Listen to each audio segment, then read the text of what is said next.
Salam alaikum, bonsoir à toutes et à tous. Donc, cette vidéo est préparée pour avancer un petit peu au niveau de notre cours ISO 22000 et HACCP, plutôt de notre formation. On est arrivé à l'étape numéro 11 au niveau de l'HACCP, donc il nous reste deux étapes à voir. Et puis, on va passer directement à l'étude de cas HACCP que je vous propose afin d'essayer d'appliquer et de mettre en œuvre les deux étapes et les cinq principes qu'on vient de voir l'autre séance. Donc, s'il vous plaît, vous pouvez toujours revenir vers les séances précédentes, à savoir bien précisément l'étape, ou bien plutôt la séance numéro 6, pour faire le lien avec ce qu'on va voir aujourd'hui. Et vers la fin de la vidéo, donc, vous pouvez la visualiser et par la suite me communiquer bien sûr vos questions, toutes vos questions au niveau de notre groupe WhatsApp. Donc, n'hésitez surtout pas. Et comme ça, on peut reprendre le fil de la formation. Voilà, sans ambiguïté, sans problème. Donc, on est arrivé à l'étape vérification. Donc, nous avons dit que suite donc à la définition, suite plutôt à l'analyse des dangers, on va se retrouver avec un ensemble de points critiques. Donc, vous avez un ensemble de dangers qu'on va identifier.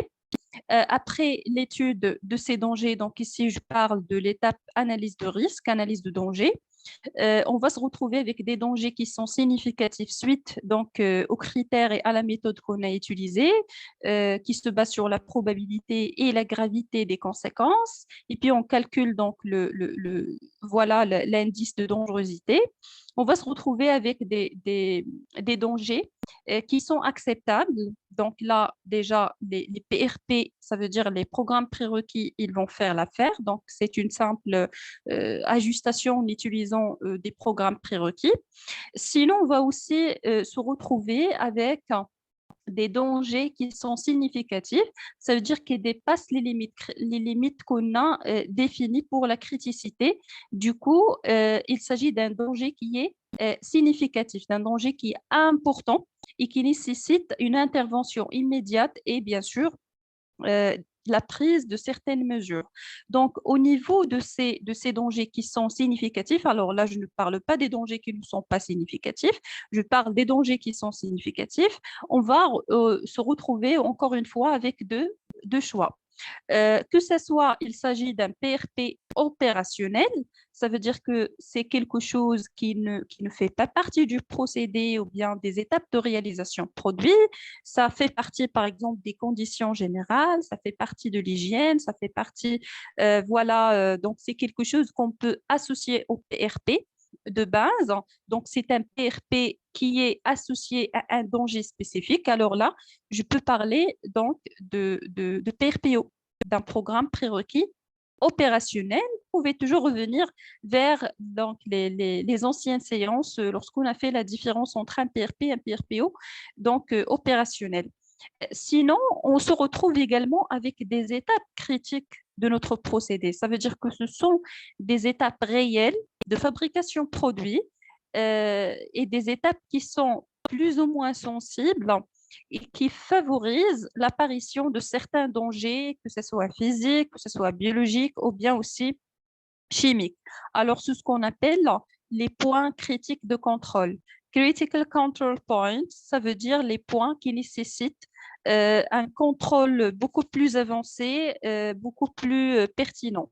Alors, les CCP, ce sont aussi des choses, ou bien plutôt des étapes qu'on peut mesurer. Ça veut dire qu'on peut poser une limite critique. Alors, pour les PRPE, c'est difficile de faire des limites critiques, de faire imposer des limites critiques, mais pour les CCP, c'est quelque chose de quantifiable. Par exemple, d'une limite de température à ne pas dépasser, on parle d'une durée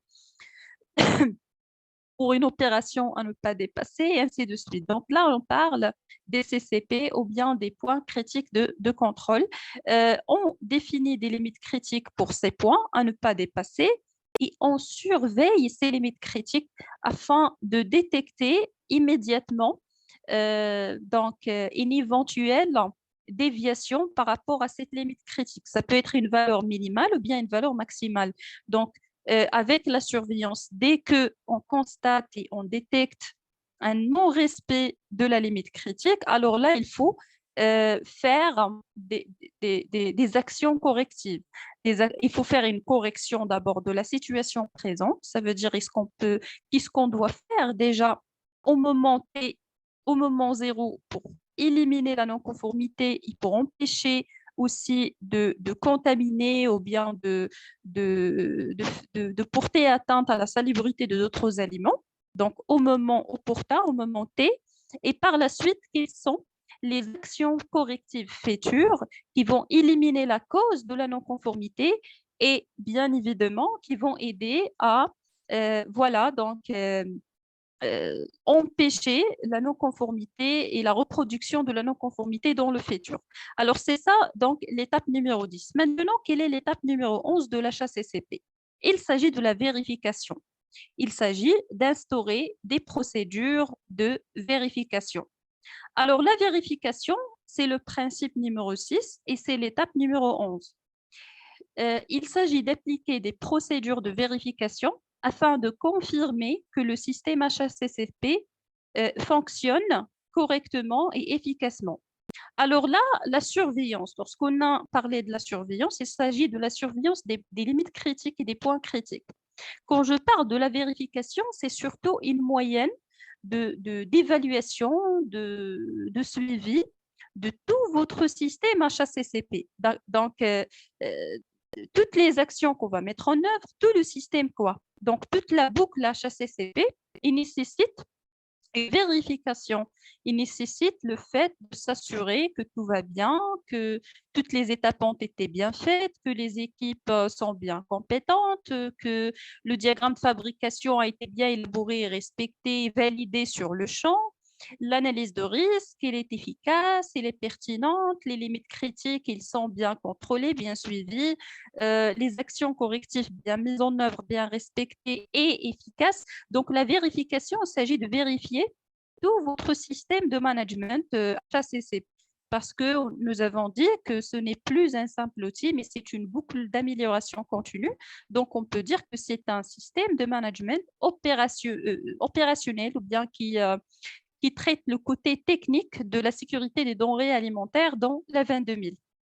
Dans la norme ISO 22018, ça fait partie toujours du chapitre 8, donc réalisation des activités opérationnelles. Donc, on parle de la maîtrise des activités de surveillance et de mesure. Ça veut dire le plan de surveillance que vous avez élaboré nécessite lui aussi un suivi pour s'assurer que tout ce que nous avons planifié a été bien réalisé dans les échéances déjà définies et aussi comme il faut. Ça veut dire les opérations ont été faites d'une façon qui est maîtrisable et qui est pertinente. C'est un plan d'action en fin de compte et chaque plan d'action, il nécessite d'abord une planification, un diagnostic, une planification, une réalisation et puis un suivi post-réalisation. Ça veut dire après la réalisation, il faut s'assurer de l'efficacité de votre plan HACCP. Vérification relative, qu'est-ce qu'on va vérifier? On va vérifier les PRP et les plans de maîtrise de danger. Donc, toutes les mesures qu'on a instaurées suite à l'analyse de danger et qui vont nous aider à augmenter en fait l'efficacité de notre démarche HACCP et nécessitent un suivi, y compris les PRP, les PRPO, les plans de maîtrise des dangers, les points critiques de contrôle. Donc, tout ça nécessite une vérification de l'efficacité. Et on peut faire, ou bien on doit faire des audits internes. Alors, au niveau de la 22000, on va parler de l'audit interne. En quoi consiste l'audit interne? C'est quoi? Quel est le processus? Mais déjà, c'est un processus en fait qui est méthodique et qui est documenté, qui fait partie donc du chapitre 9. Alors, quand je dis chapitre 9 dans la démarche ISO, je vais revenir vers la séance dans laquelle on a abordé la structure HLS. Donc, j'ai dit que le chapitre 9, c'est le chapitre évaluation des performances. Ça veut dire qu'on va évaluer tout le système HACCP.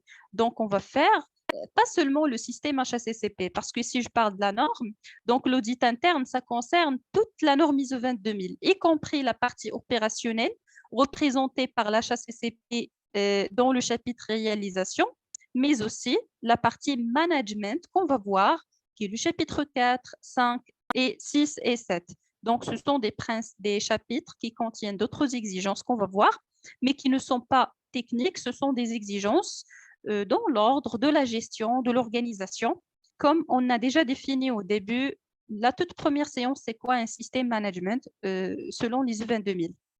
Alors, l'audit interne, il s'agit d'auditer et d'examiner tout le système ISO 22000, de détecter les non-conformités, les points qu'il faut ajuster, les pistes de progrès, afin de faire une amélioration et une amélioration surtout continue.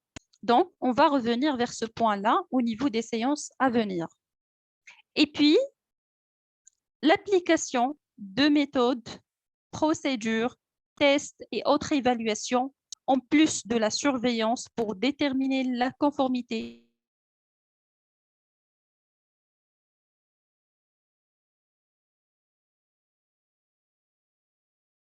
d'évaluation et de surveillance, c'est votre choix en fait. Donc avec le recul, vous allez savoir en fait quelles sont les méthodes que vous allez utiliser, quelles sont les procédures. Tout ça, ça dépend de votre plan HACCP. Ce que vous avez mis dans le plan doit être suivi, doit être vérifié selon des méthodes, selon des procédures, des tests, et ainsi de suite, qui sont techniquement pertinents pour votre activité, votre domaine d'exercice et tout ça. Et puis, c'est dans le but en fait de déterminer la conformité avec votre plan HACCP. Ça veut dire, la vérification, il s'agit de comparer entre ce que vous avez élaboré théoriquement, ça veut dire votre planification théorique de l'HACCP, et ce que vous avez effectivement et véritablement réalisé sur le champ pratique. Donc, comparer entre ce qu'on a fait et entre ce qu'on a planifié et voir est-ce qu'on a des écarts, est-ce qu'on a des problèmes. Donc, vérifier que tout ce que nous avons planifié a été bien exécuté. Vérifier qu'on fait ce qu'on a écrit, tout simplement. Ça veut dire contrôler les enregistrements de la surveillance des CCP. Alors là, on a parlé d'une surveillance. Ça veut dire qu'on a, par exemple, le jour J, on va faire une prise d'un échantillon X, on va faire une analyse dans un labo, et c'est quelque chose qu'on va faire, par exemple, hebdomadairement. Alors, comment peut-on s'assurer et nous assurer que cette activité a été bien faite, pardon. Comment peut-on vérifier? C'est en fait en faisant la recherche d'abord et l'identification et puis le contrôle des enregistrements de la surveillance. Ça veut dire, lorsqu'on a fait l'analyse au niveau du labo, vous avez certainement des résultats. Vous avez un enregistrement, un modèle que vous avez rempli avec les résultats de cette voilà, mesure ou bien vérification. Donc, on cherche des preuves, en fait, on collecte les preuves tangibles qui assurent et qui attestent et qui prouvent que notre système de surveillance et autres opérations ont été bien faites comme prévu. Contrôler la méthode appliquée par le responsable de la surveillance. Donc, s'il s'agit par exemple d'une méthode laboratoire, vous avez tout un protocole laboratoire. Donc, le technicien notamment, il a tout un protocole à suivre qui contient voilà, les règles d'échantillonnage, le dosage des échantillons par exemple, voilà, donc les conditions d'hygiène qu'il faut respecter, de salubrité, le protocole laboratoire qu'il faut suivre, la verrerie qu'il faut utiliser, les mesures. Donc, vous avez tout l'étalonnage des appareils. Donc, vous avez tout un protocole. Il ne suffit pas de faire la surveillance, mais il faut aussi faire les choses comme nous devons les faire. Donc, selon, bien sûr, les critères de réalisation qui garantissent les bons résultats. Donc, vous pouvez, par exemple, je vous dis, faites-moi une prise de température, mais si j'étalonne pas et je remets pas à zéro, par exemple, le thermomètre, ça risque de donner, et ça va donner certainement des erreurs, en fait. Je mesure la température, je ne fais pas l'étalonnage, puis je remesure la température d'un autre point. Donc, on va avoir une accumulation. On ne va pas avoir un résultat qui est fiable.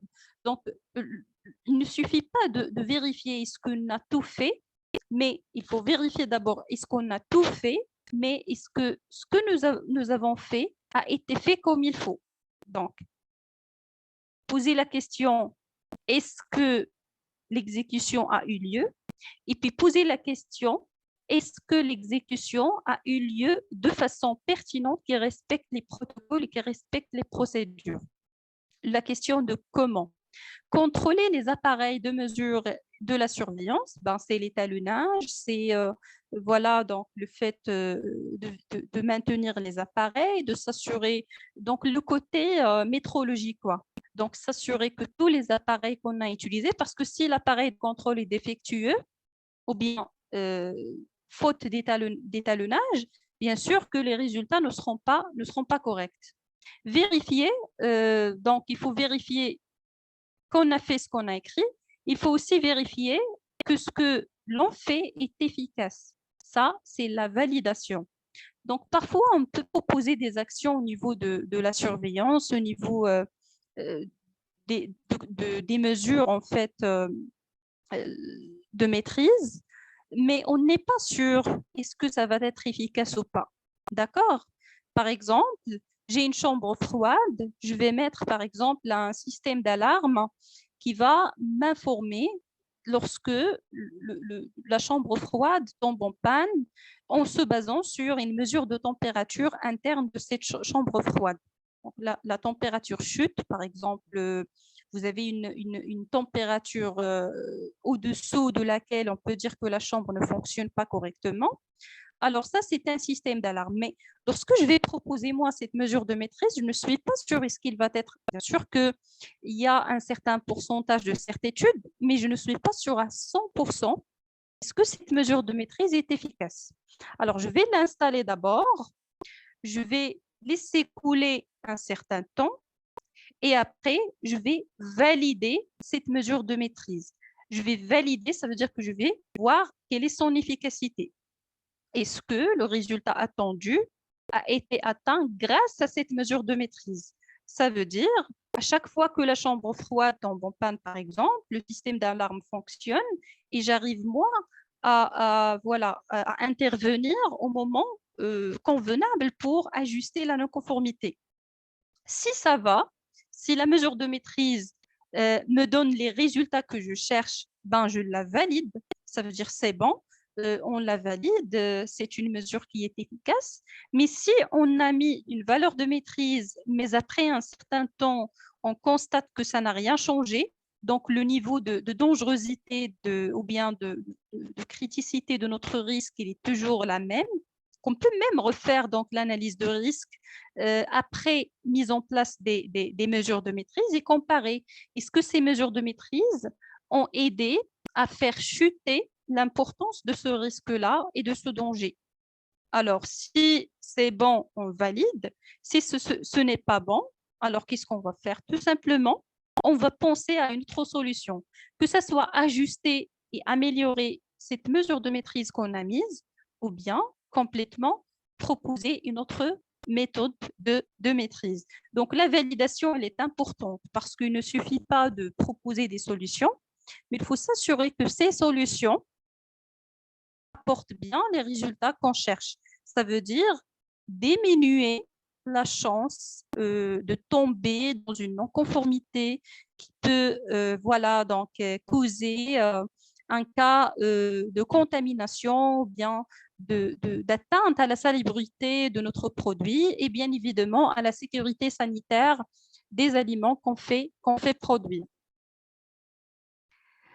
Ça veut dire mettre en place des plans de contrôle et en exploiter les résultats.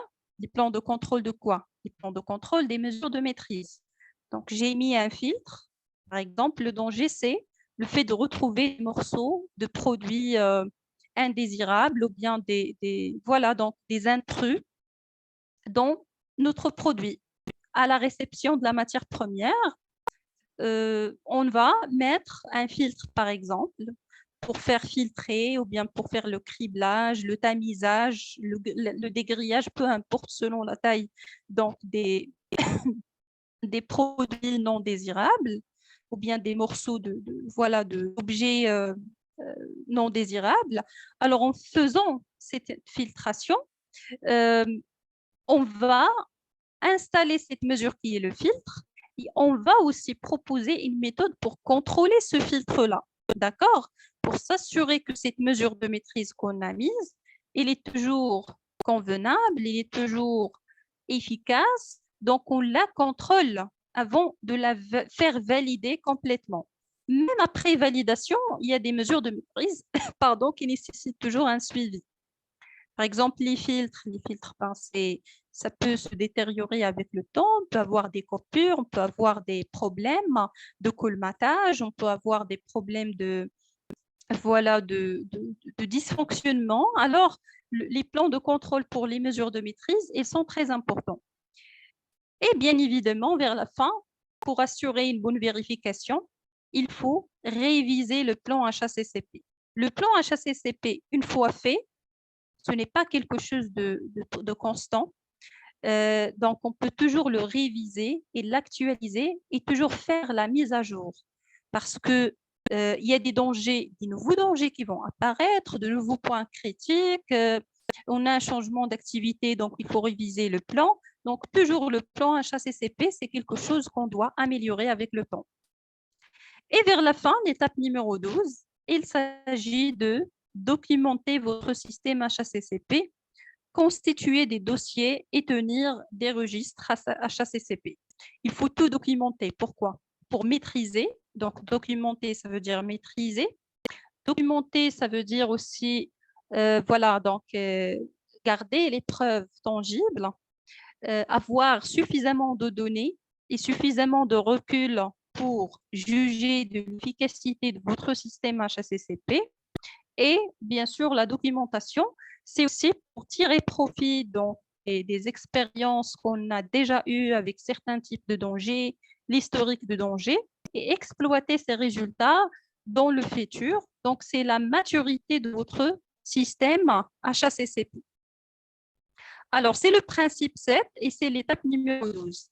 Constituer un dossier dans lequel figureront toutes les procédures et tous les relevés concernant ces principes et leur mise en application. Vous avez dans la norme les informations documentées. Donc, au niveau de la norme, on parle des informations documentées. Pourquoi les informations documentées et non pas les documents?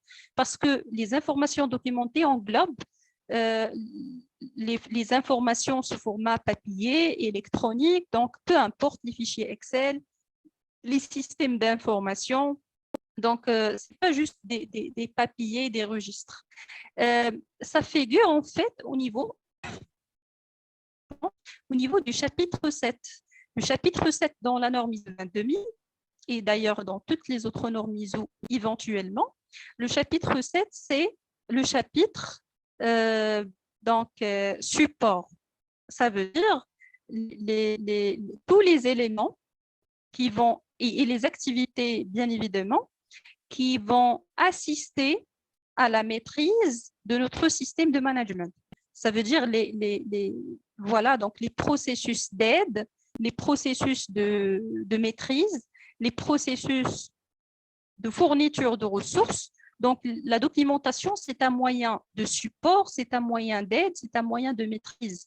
C'est une ressource nécessaire pour garantir l'efficacité et l'amélioration de votre système de management. Donc, les informations documentées. Les informations documentées peuvent se présenter sous n'importe quel format et sur tout support et peuvent provenir de toutes sources. Ça peut être une information documentée en interne, ça peut être aussi un document externe qu'on juge important, comme les guides de bonne pratique fabrication, les guides de bonne pratique d'hygiène, les cahiers de charges, par exemple, des clients, et ainsi de suite. Donc, des informations de la réglementation aussi, des informations documentées d'origine externe à notre société, à notre entreprise. Donc, voilà le système HACCP, la boucle HACCP. Donc, c'est ça. Vous trouverez ici donc les principes et aussi les 12 étapes en résumé sur ce tableau. Première phase, il s'agit de la description des paramètres de la production, constituer l'étape HACCP, décrire le produit, identifier l'utilisation attendue, construire un diagramme de fabrication et le valider bien sûr sur le champ. Voilà, valider sur place le diagramme de fabrication. La deuxième phase s'agit de l'analyse des dangers et l'identification des points critiques. La troisième phase, la surveillance des points critiques et les actions correctives. Et puis, vous avez la quatrième phase, vérification de votre système HACCP. Alors, ça, c'est planifier, réaliser, vérifier et améliorer. C'est le cycle d'amélioration continue. Maintenant, donc, on a vu ensemble maintenant donc, les 2 étapes de l'HACCP. On va passer à une application sous forme d'étude de cas pour pouvoir faire l'analogie avec ce qu'on a réellement, ce qu'on peut avoir réellement et ce qu'on a vu théoriquement au niveau des séances précédentes de la formation.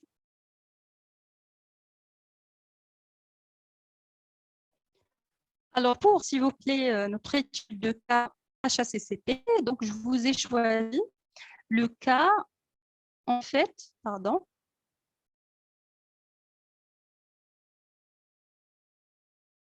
Je vais juste donc revenir un petit peu en arrière, voilà, au début de la formation, de l'étude de cas. Voilà.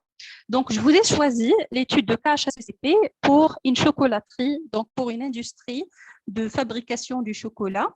C'est juste donc un cas particulier qu'on va prendre pour essayer d'appliquer en fait voilà, donc les étapes de notre démarche HACCP, mais ça ne veut pas dire que voilà, c'est un cas général quoi.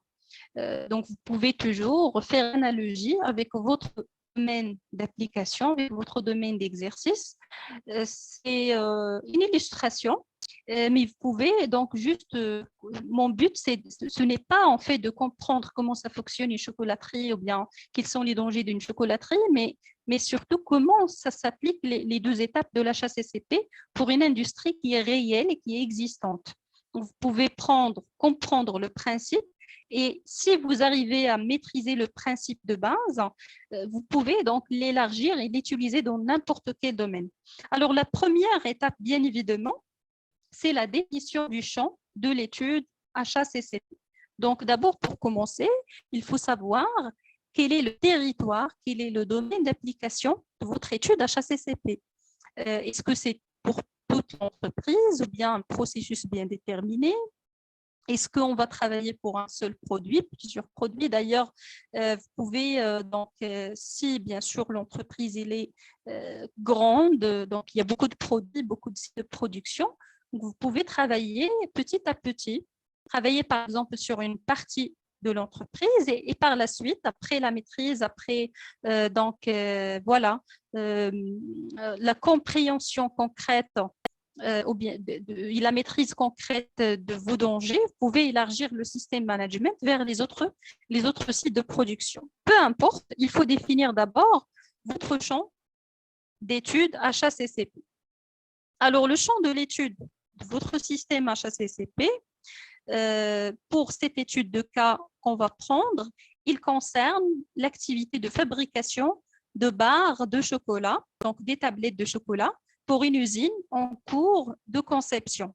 Alors, on va imaginer qu'il y aura une future usine de fabrication des tablettes à chocolat et on va appliquer l'étude HACCP.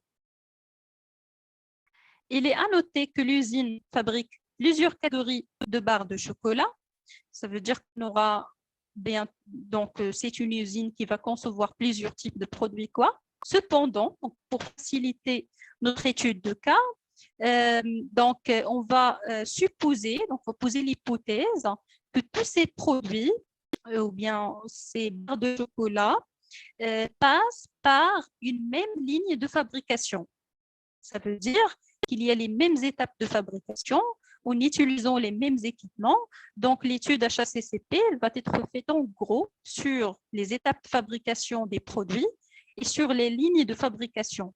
Donc, si bien sûr il s'agit de produits qui passent par différentes étapes, alors là, on ne peut pas travailler une seule étude HACCP. Il faut spécifier l'étude aux produits concernés, mais puisqu'il s'agit donc des produits, par exemple, qui sont différents juste au niveau des arômes, mais le processus de fabrication il est éventuellement le même, alors on va travailler d'une façon qui est simple.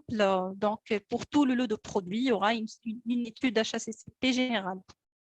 Deuxièmement, il s'agit de la constitution de l'équipe HACCP. Alors, avant de parler de l'équipe HACCP, s'il vous plaît, je vais vous montrer d'abord voilà comment il est représenté notre usine pour notre étude de cas, pour mettre les choses un petit peu plus donc, pratiques. Alors, ça, c'est le deuxième dossier que je vous ai envoyé. Alors, je reviens. Voilà.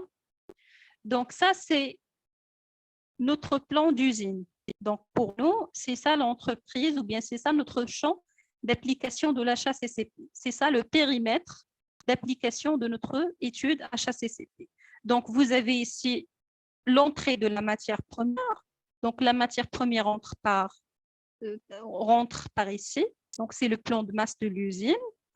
On fait une réception, stockage, triage, stockage de la matière triée. On fait la torréfaction, puis on fait le concassage. Bien sûr, on va expliquer tout ça par la suite.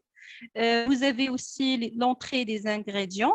Vous avez un flux de personnel, donc l'entrée du personnel, donc le flux personnel. Vous avez voilà donc tous les procédés de fabrication de notre produit, en se basant bien sûr ou bien en consommant les matières premières et les ingrédients, les additifs. Et puis, vous avez le stockage du produit fini donc, avant de faire la livraison.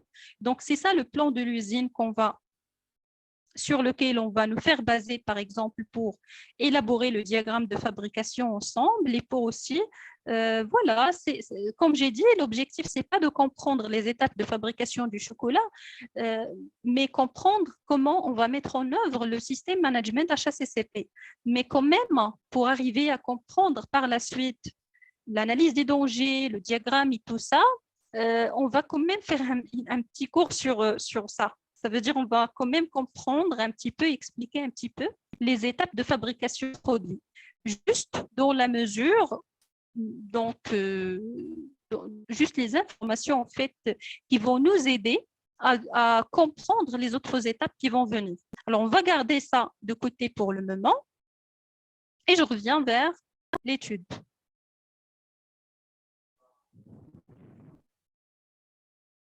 Non, c'est pas ça, pardon. Donc, c'est l'autre diapo. Voilà. Donc, après, lorsqu'on va définir notre champ de l'étude, donc pour notre cas, le champ de l'étude, c'est ce que je viens de vous montrer, la réception de la matière première, la réception de la matière additive ou bien des ingrédients, le stockage et le traitement de ces deux entrées. Vous avez aussi l'entrée du personnel, puis le procédé de fabrication, et puis bien sûr l'emballage, le stockage du produit fini avant de faire la livraison. Donc c'est notre champ. Maintenant, la constitution de l'équipe HACCP. Donc le choix des membres de l'équipe est effectué en prenant en compte leurs aptitudes à analyser les dangers. Donc, on a déjà parlé au niveau de la première étape de l'étude, HACCP, parce que, en fait, le fait de constituer le champ, c'est un peu voilà, une information, bien une activité qu'on peut englober dans la toute première étape, constitution de l'équipe. Donc, c'est à partir de la constitution de l'équipe HACCP qu'on parle des étapes de l'HACCP. Donc, on a dit que les membres de l'équipe, ils doivent avoir des connaissances pluridisciplinaires, on doit avoir des personnes qui peuvent faire l'analyse des dangers, des personnes qui peuvent trouver et contribuer à définir les points critiques. Ils peuvent également agir directement ou bien indirectement sur les dangers, ça veut dire ce sont des gens qui peuvent proposer des solutions techniques, qui peuvent proposer des mesures de maîtrise. Donc, tout simplement, des personnes qui comprennent les activités, qui comprennent aussi les types de dangers qu'on peut, on a déjà discuté ça, donc on peut rencontrer quoi. L'essentiel pour moi, c'est pas l'explication de l'étape parce qu'on a déjà expliqué, mais c'est l'illustration, ça veut dire l'exemple. Donc, dans notre cas ici, on va imaginer que c'est ça notre équipe HACCP. Vous avez le directeur des opérations, c'est celui qui coordonne dans l'entreprise les activités. Donc, vous pouvez élaborer un document comme celui-là, un tableau dans lequel vous avez la fonction, vous avez l'attribution de la personne, et puis vous avez les rôles dans la démarche HACCP.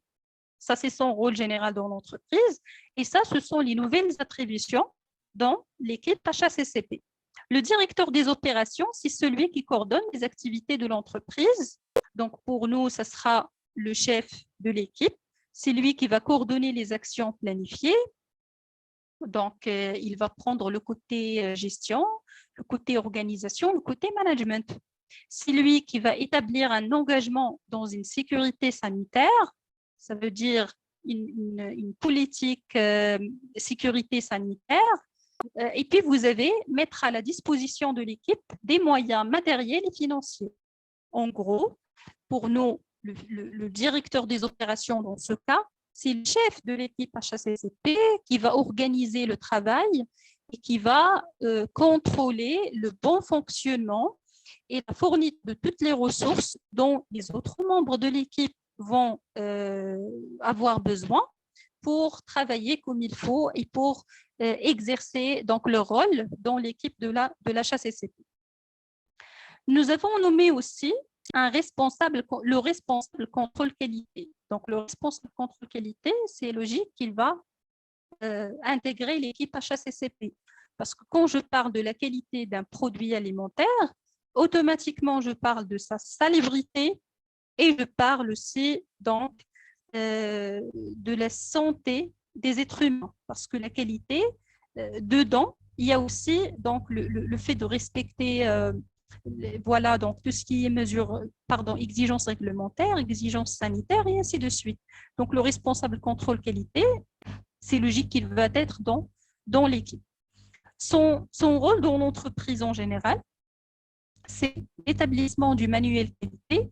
Donc, c'est lui qui fait l'établissement du manuel qualité, production, gestion de la qualité et des différentes certifications. C'est lui, par exemple, qui travaille sur la certification ISO 22000, sur la... Voilà, donc plus ou moins, parce que ça reste quelque chose qui est spécifique à chaque entreprise, selon son hiérarchie, selon l'essentiel, c'est qu'il doit figurer dedans quelqu'un qui peut prendre les décisions, ça veut dire qu'il faut faire la gestion, et puis quelqu'un ou bien une personne qui fait partie de l'équipe qualité, généralement le responsable de qualité ou bien un représentant du responsable de qualité. Quel sera le rôle de ce responsable au niveau de l'équipe? C'est développer la politique de sécurité sanitaire de l'entreprise. Développer la politique, ça veut dire travailler sur la mise en œuvre de la politique. Voir la politique dans la 22000, mais déjà, la HACCP, c'est la opérationnelle de la 22000. Donc, logiquement, avant la HACCP, on a déjà donc, élaboré une politique. La politique, comme j'ai défini les autres séances, c'est un document qui cadre voilà, votre système management. Donc, c'est le cadre général, c'est un cadrage des objectifs de votre système de management 22000 sur lesquels on va travailler. Et entre autres, on va trouver bien sûr des objectifs en relation avec la maîtrise opérationnelle représentée selon la méthode HACCP. C'est le leader et l'animateur de l'équipe assure la mise en place du système HACCP. Quand je dis assure la mise en place, ça veut dire c'est lui qui supervise quoi. Il fait la supervision, il fait le suivi et la vérification de notre plan HACCP. Assure l'audit annuel du système HACCP. Il fait aussi la sensibilisation du personnel au respect donc, des bonnes pratiques hygiène, des bonnes pratiques de fabrication et de l'HACCP. Je signale bien que ça, c'est un exemple. Ça veut dire, vous pouvez par exemple décider de confier une tâche comme la sensibilisation à autre personne, peu importe. L'essentiel pour vous, c'est de maîtriser quoi? C'est de bien choisir les membres de l'équipe et bien sûr de leur attribuer voilà, des rôles qui entrent dans leur domaine de maîtrise. Ça veut dire qu'ils peuvent réaliser comme il faut. On continue. On a un responsable production. Pourquoi le responsable production? Parce que c'est lui qui a bien évidemment une vision claire sur les procédés de fabrication, le côté technique. Responsable, c'est le responsable de l'équipe production, par exemple.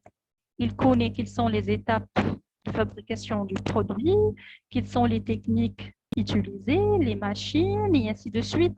Donc, c'est lui qui va superviser quotidiennement les personnels pour qu'ils respectent les bonnes pratiques, pour la maîtrise des procédés, parce qu'on aura besoin de bien comprendre les procédés pour bien élaborer les CCP et aussi pour proposer les bonnes mesures correctives donc, et de maîtrise aussi, les mesures de maîtrise. Donc, on doit avoir avec nous quelqu'un qui maîtrise les procédés. Et il assure ainsi la cohérence entre le plan HACCP pardon, et les activités de production. Parce que imaginez que vous avez une équipe et dans cette équipe, il n'y a personne qui maîtrise réellement et effectivement comment le produit va être conçu. Donc, on va voir un grand écart entre la réalité, ce qu'on a sur le champ, et entre ce qu'on a fait au niveau de notre plan. Et ben, c'est pourquoi d'ailleurs, on parle de la validation après l'élaboration des diagrammes de flux, diagrammes de fabrication. On parle d'une validation sur le champ, d'accord, sur le terrain. D'ailleurs, il est important d'avoir quelqu'un, voilà, de ce côté-là, développer et faire appliquer les principes du système au sein de l'entreprise. Le responsable ressources humaines, ce n'est pas toujours le cas, mais bon, on peut avoir aussi besoin de quelqu'un qui représente l'RH. Au niveau de l'entreprise, c'est le responsable de l'administration des finances et des ressources humaines au sein de l'entreprise. Alors, dans l'équipe HACCP, on peut lui donner, attribuer l'activité d'évaluation, donc évaluer la faisabilité financière et la mise en place du système HACCP, mais aussi son suivi et son application du point de vue financier. Ça veut dire on cherche à nous assurer, donc nous cherchons à nous assurer que les ressources financières ou bien le budget qu'on va allouer au travail de l'équipe va être suffisant.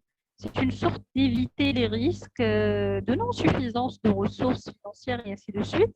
Donc, on peut avoir quelqu'un quand même qui va prendre en charge cette partie financière, que ce soit du ressources humaines ou bien autre.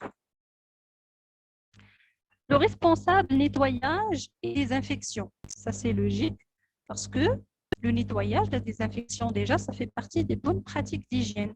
Donc, le responsable nettoyage désinfection, c'est lui qui s'occupe de maintenir propres les salles, les équipements et le personnel. On aura besoin de son expertise, on aura besoin de son savoir-faire pour les PRP, pour les PRPO, pour les CCP, tout ça. Donc, son rôle, c'est assurer la bonne application des règles d'hygiène et des PRP concernant le nettoyage et la désinfection. Le responsable maintenance s'occupe de l'entretien des salles, du bon fonctionnement des machines et du bon fonctionnement des machines. Dans l'équipe HACCP, c'est assurer la maintenance des équipements pour assurer la mise en place du système HACCP et respecter les bonnes pratiques vis-à-vis des locaux et des équipements. Programmer et planifier des journées de révision et d'entretien préventif.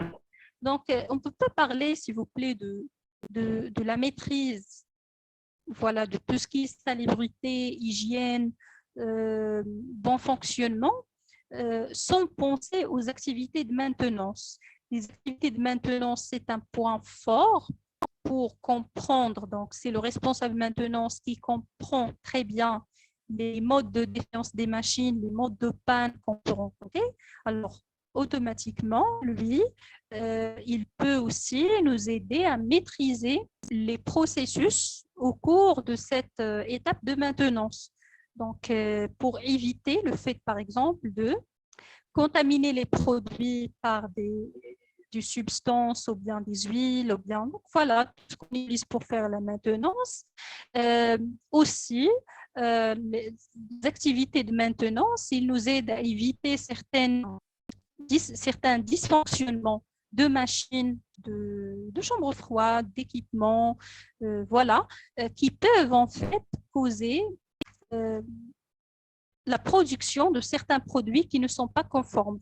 Donc, la maintenance aussi, c'est quelque chose de très important à intégrer dans l'HACCP, d'où vient la nécessité d'avoir un représentant de l'équipe maintenance. Bien sûr, le responsable, on ne peut pas trouver mieux qu'un responsable pour intégrer l'équipe HACCP. Chef d'équipe laboratoire, encore une fois, si on a une activité de laboratoire, le laboratoire, c'est le fait de faire des analyses, c'est le fait de faire des contrôles et ainsi de suite. Donc, logiquement, il faut intégrer aussi le chef d'équipe laboratoire. C'est lui qui assure les analyses pour assurer la qualité. Et dans notre équipe HACCP, on peut lui confier, par exemple, la tâche de s'assurer de la conformité des limites critiques.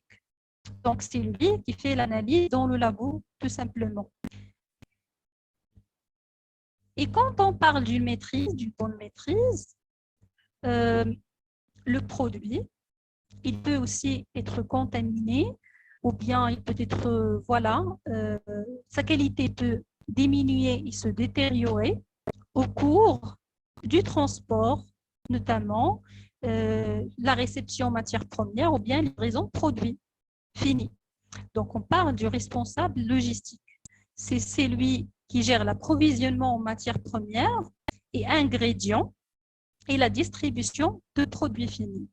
Donc, son rôle dans l'équipe HACCP, c'est contrôler et organiser l'approvisionnement des intrants et l'expédition des produits finis.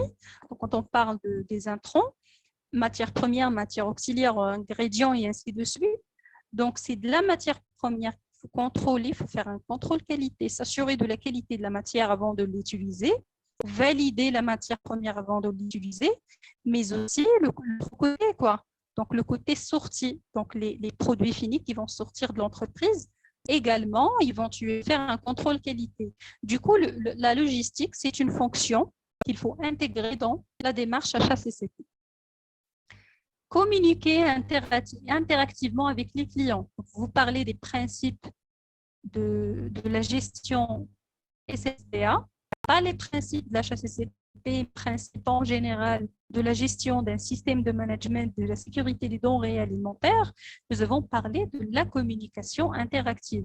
Alors, la fonction logistique, c'est la fonction qui a contact direct avec le client.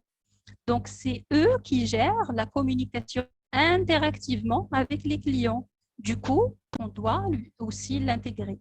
Superviser les activités et rappels des produits.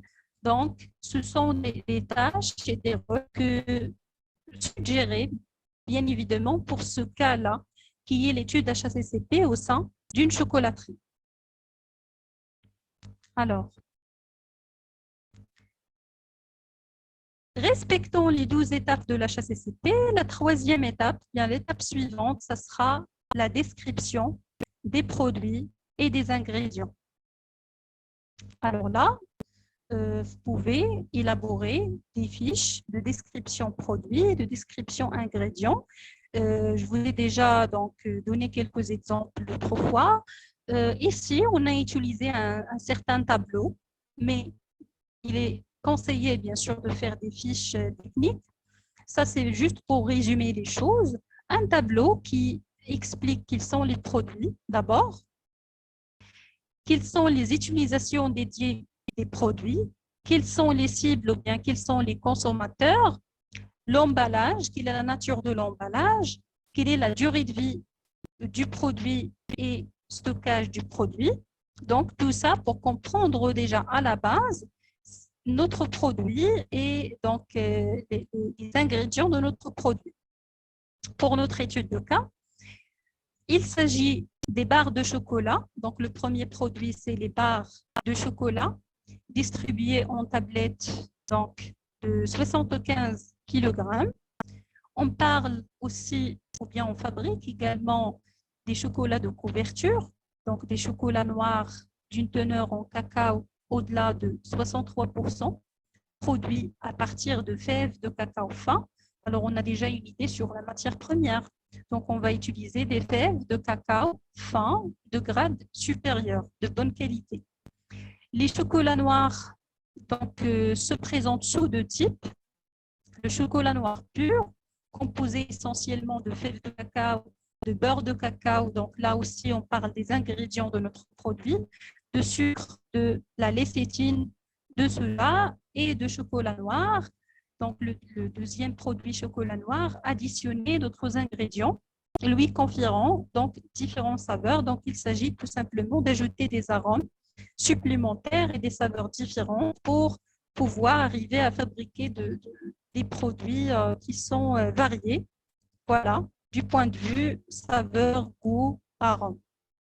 Sinon, on a l'utilisation dédiée de notre produit, c'est les barres de chocolat sont destinées, ça veut dire qu'on va spécifier quelle est donc voilà, la clientèle cible.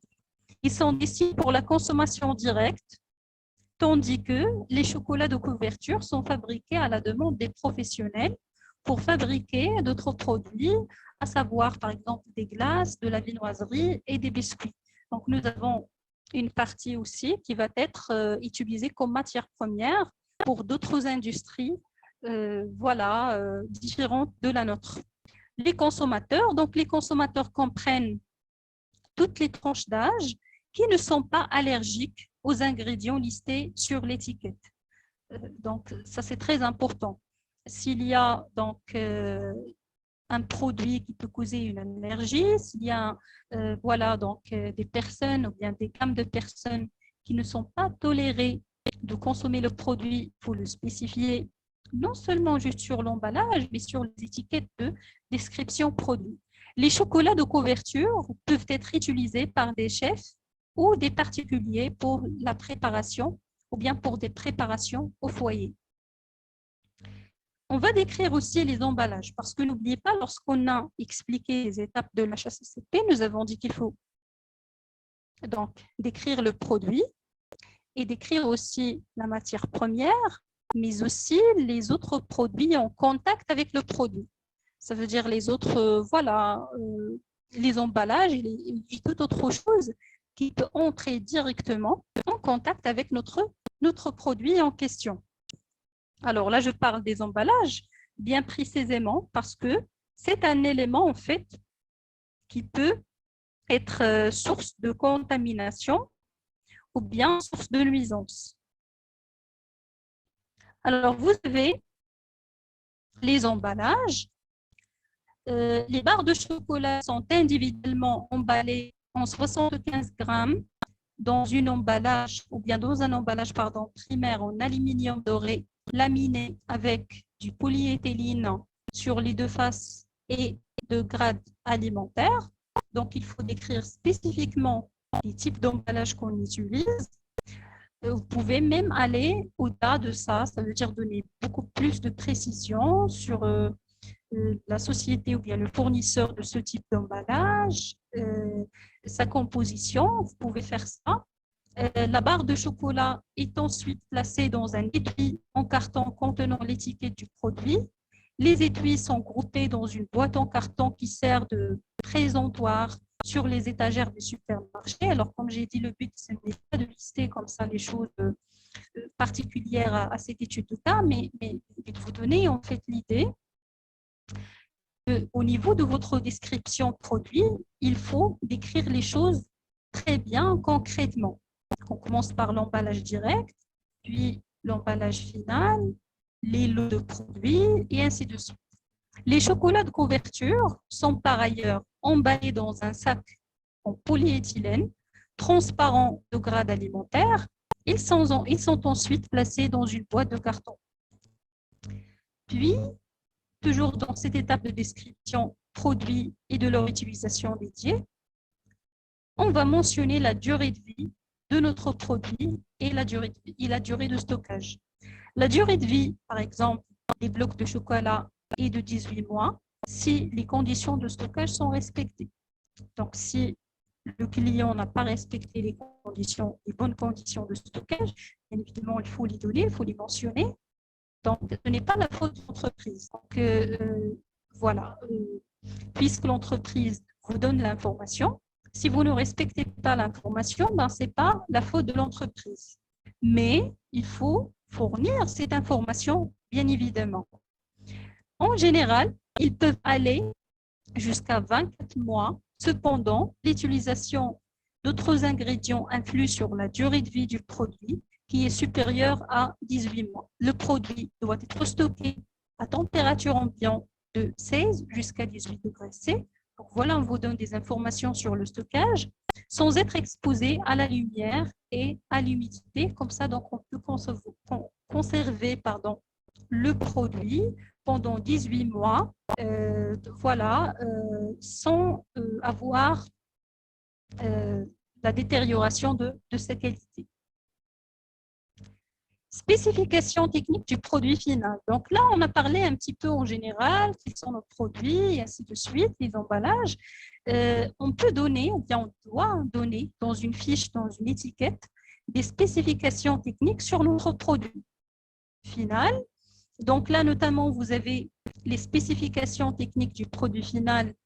Quelles sont les matières premières utilisées? Il s'agit de fèves sèches de cacao de qualité supérieure grade 1 et certifiées biologiques. Nom du produit. Et puis, les fèves de cacao fin. Donc, voilà, on vous donne des informations sur la source. Voilà les fèves de cacao qu'on utilise. Et puis, vous avez quelques critères généraux. Pour garder la matière première. Donc, fèves de cacao de qualité supérieure et certifiée biologique.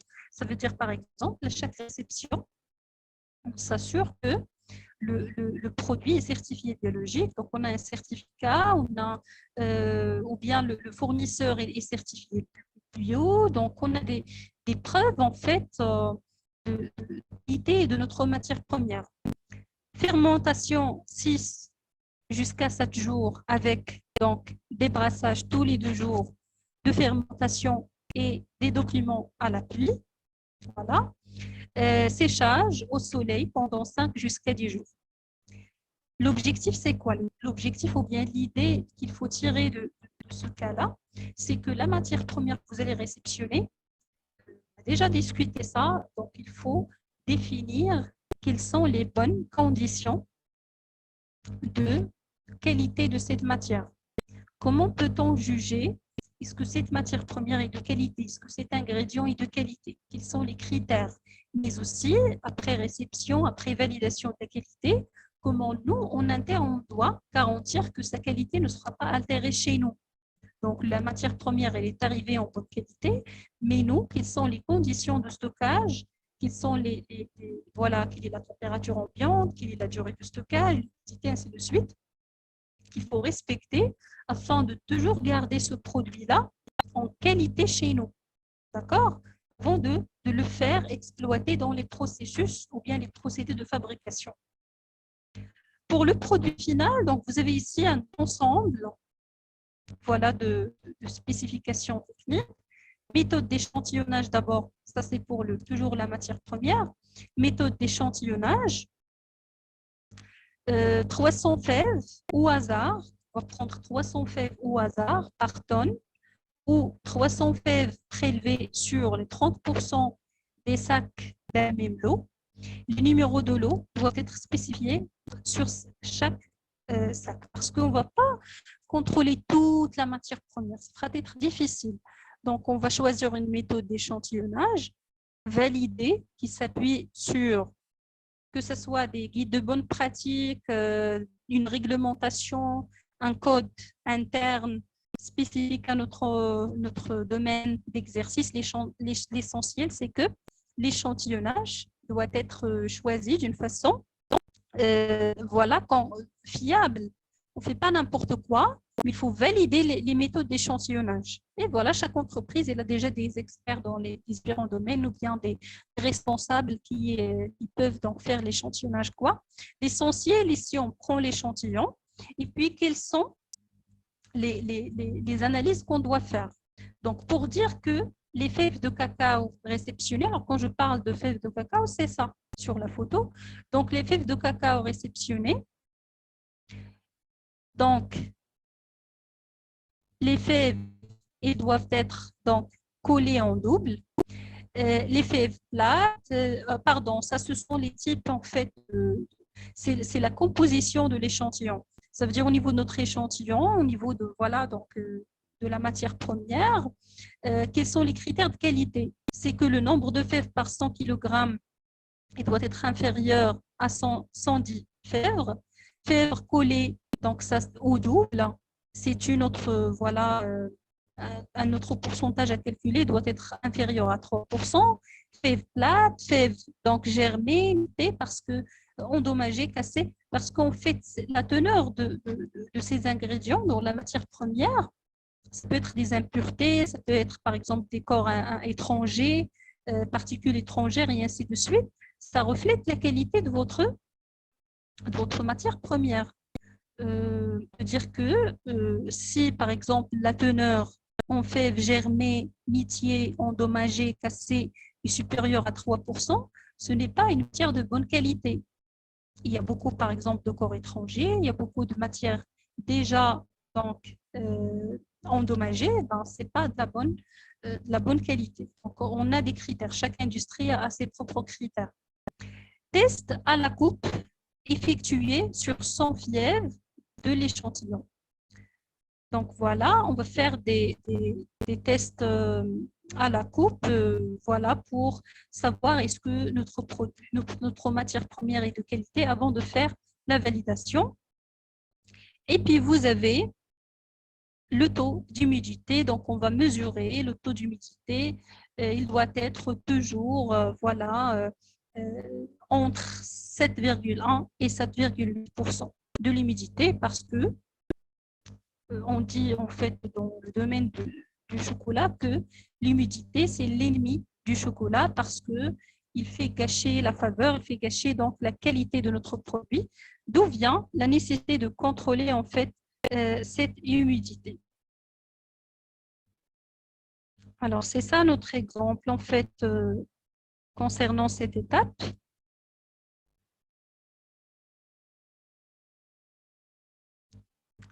Donc, il y a aussi d'autres voilà, choses à mentionner s'il y a d'autres méthodes de validation de la matière. Par exemple, on peut faire aussi un test sensoriel si ça va bien sûr refléter quelque chose sur la qualité. Donc, caractéristiques sensorielles, couleur externe des fèves, donc ça peut le dire est-ce que c'est de la bonne qualité ou pas. Généralement de couleur marron avec des nuances rougeâtres ou violacées, liqueur fruitée et florale, ni trop amère, ni trop acide, typique du cacao, donc de malgache, ça c'est la source de leur matière première. Stockage et transport, alors là des informations, durée de conservation, par exemple 1 an pour les fèves dans ce cas, conditions de stockage à l'abri de lumière, de l'humidité. Donc, comme j'ai expliqué tout à l'heure, comment peut-on, après validation de la qualité de la matière première et des ingrédients, comment peut-on les garder chez nous en attendant leur utilisation sans porter atteinte à leur qualité. Conditionnement, alors quel, c'est aussi important, dans quel moyen on va conditionner cette matière en attendant son utilisation. Alors, dans ce cas, nous avons des emballages primaires, ou bien aussi, dans quel emballage, dans quel type de conditionnement, le fournisseur doit nous faire livrer le produit. Donc, dans votre cahier de charge, vous pouvez imposer des choses. Emballage primaire, sac en polyéthylène de grade alimentaire. Emballage secondaire, sac jute de grade alimentaire. Conteneur propre, sec, sans risque d'entrée d'eau. Donc, voilà quelles sont les conditions que vous imposez sur votre fournisseur afin de garantir que la matière première réceptionnée est de bonne qualité. Donc, les conteneurs aussi chez vous en interne, les conteneurs dans lesquels vous stockez la matière première doivent être propres, secs, sans risque d'entrée d'eau. Donc, quand je dis propre, sec, sans risque d'entrée d'eau, ça veut dire qu'il y aura un suivi, il y aura une surveillance pour s'assurer de ça. À l'intérieur, par exemple, vous avez une procédure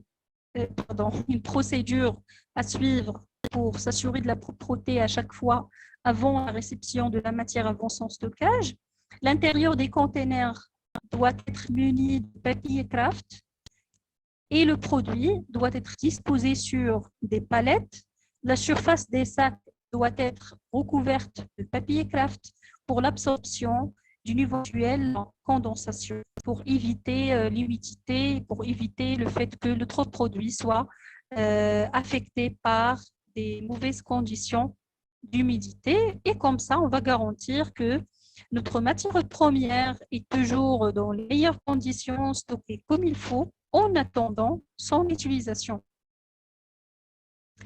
Alors, on a décrit le produit, maintenant on a décrit le produit et la matière première. Maintenant, il faut aussi décrire les ingrédients. Donc, dans ce cas, il faut distinguer les ingrédients qui entrent dans la fabrication de tous les chocolats noirs et les ingrédients additionnels qui apportent d'autres flaveurs. Donc, au niveau de cette industrie, il faut savoir quels sont les ingrédients en fait, nécessaires pour concevoir le produit, mais aussi quels sont les additifs. Il faut distinguer entre les deux, les additifs qui font changer juste les arômes, les flaveurs et ainsi de suite. Alors, puisqu'on va faire en fait l'analyse des risques, l'analyse des dangers, donc pour comprendre l'étape analyse du danger, on va quand même faire une petite lecture pour comprendre de quoi il s'agit dans cette industrie, bien que l'objectif, ce n'est pas de comprendre l'industrie en elle-même, mais de comprendre le processus. Donc, on utilise des amandes en poudre, couleur blanche, flaveur d'amande typique. Donc, on va lister les ingrédients et les additifs. Et on va aussi lister les critères de la qualité de ces ingrédients, notamment ici pour les amandes, durée de vie et conditions de stockage chez 12 mois, à 20 degrés C jusqu'à 35 degrés C avec une humidité relative entre 55% et 65% à l'abri de la lumière et des odeurs. La même idée pour les ingrédients, les additifs. Quels sont les critères de qualité, de validation de la qualité à la réception? Et puis, chez nous, quelles sont les conditions de stockage pour garantir la qualité de ces ingrédients et de ces additifs avant de les faire utiliser. Certificat requis, donc quelques ingrédients, quelques additifs, quelques matières premières nécessitent un certificat, notamment pour notre fournisseur qui va nous fournir les amandes. On leur impose un certificat d'analyse chimique et microbiologique. Donc, c'est eux qui font toute la démarche et ils nous livrent donc les produits qui sont certifiés. Donc, ils ont un certificat d'analyse chimique et microbiologique. Comme ça, on s'assure, nous, déjà, de la qualité de cette matière. Fèves de cacao. Vous avez aussi les arômes de cacao. Vous avez les cocos grillés, donc de la menthe, fleurs de sel, Donc, sans entrer dans plus de détails techniques, parce que ça ne va pas importer grand-chose dans notre étude de cas. Vous avez également notamment donc le sucre, par exemple ici, sucre blanc raffiné, cristal de sucre pur, c'est des sucres en poudre. Et puis, vous avez la durée de vie de stockage, les bonnes conditions de stockage qu'il faut contrôler, qu'il faut suivre, bien évidemment. Voilà, et vous devez avoir donc une assurance qualité. Donc, c'est la partie assurance qualité ou bien le processus assurance qualité qui s'assure de tout ça. Beurre de cacao, lécithine de fleurs et ainsi de suite. Donc, l'essentiel, c'est de faire, d'écrire, voilà, notre produit, ses ingrédients, le stockage, les bonnes conditions de stockage, les emballages et ainsi de suite.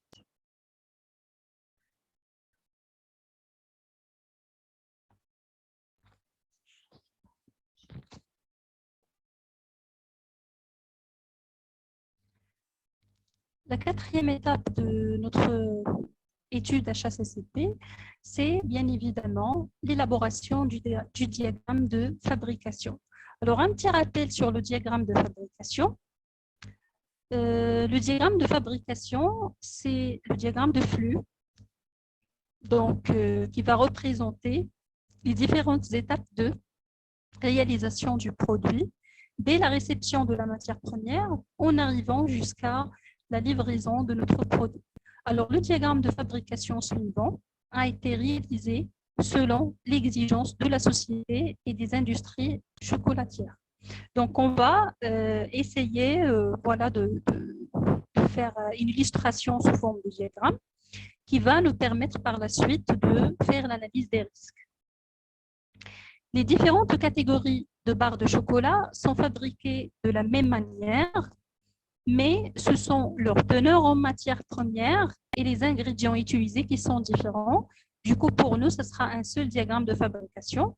Mais si c'est plusieurs produits avec plusieurs procédés de fabrication, alors logiquement, il y aura plus qu'un seul diagramme de fabrication. Donc, juste pour faciliter la vie, on a pris ce cas voilà, dans lequel on aura les mêmes voilà, étapes de fabrication pour le même produit. Alors, on revient vers le plan de masse parce que nous, pour déjà fabriquer le diagramme de fabrication, avant de faire la validation sur les lieux, on peut nous appuyer sur le plan de l'entreprise en général, le plan de masse de l'entreprise pour fabriquer le diagramme. Alors, qu'est-ce qu'on va faire? Vous avez d'abord une zone qui s'appelle zone sale. Alors, c'est tout ce qui est en rouge. Pourquoi il est important de désigner des zones sales? C'est là où il y a, donc, par exemple, un flux de déchets qui passe. C'est là où il y a un contact avec le milieu externe.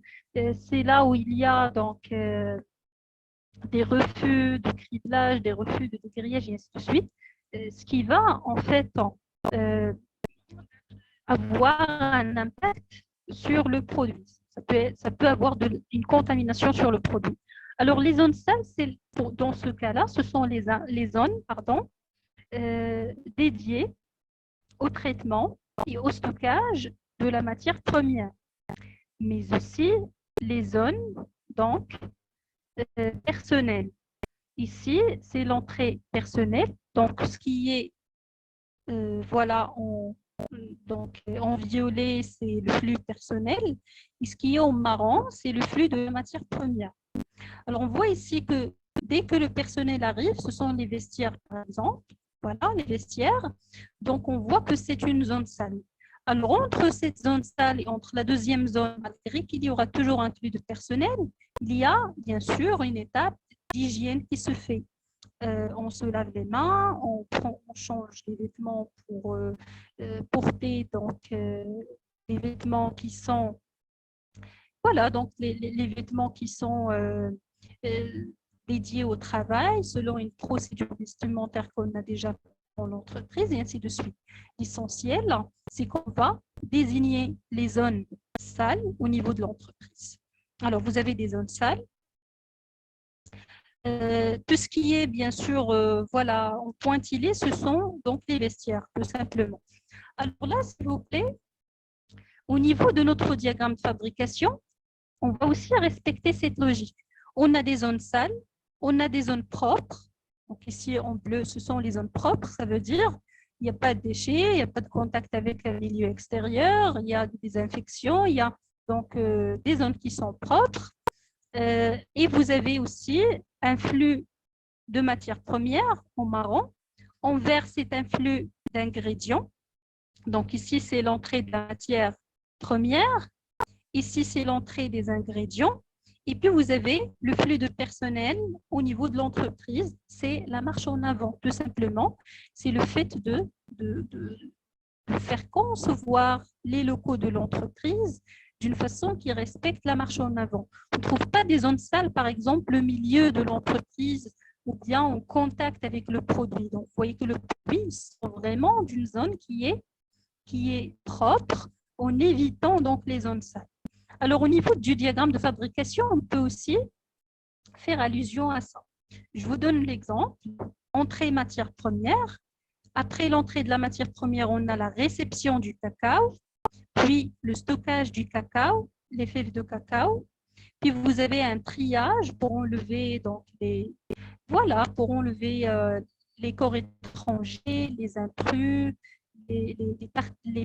voilà, donc les fèves qui sont endommagées, cassées, et ainsi de suite.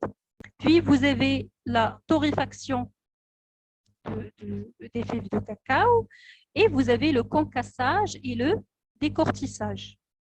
Pardon, le décortiquage des fèves de cacao. Alors en vert, ça c'est la partie où on fait le concassage et le décortiquage de cette matière. Alors à ce niveau-là, c'est toujours l'étape réception et contrôle qualité de la matière première avant de passer au procédé de fabrication de notre produit. Alors, je vais juste vous expliquer d'abord ces étapes et puis vous montrer comment on va les représenter au niveau de votre diagramme de fabrication. Alors, vous avez la réception des ingrédients et des matières premières. Donc, vous devez bien sûr élaborer le diagramme de fabrication, mais accompagner avec des explications. Sur le diagramme, vous avez des étapes et vous pouvez aussi accompagner le diagramme avec des explications. Un site de réception est destiné aux matières premières, cacao, certifié bio, un autre site pour les ingrédients et un troisième site pour les emballages. Vous voyez déjà qu'il y a une sectorisation. Donc, on a sectorié notre entreprise en faisant la distinction entre les zones de stockage pour ne pas avoir des contaminations croisées. Donc, vous avez de la matière première dans un site spécifiquement dédié, vous avez tout ce qui est ingrédients, c'est un autre ou bien c'est une autre zone de réception et de traitement, et puis un troisième site pour les emballages. Donc, si je reviens vers le plan de masse, ça c'est la zone dédiée aux matières premières.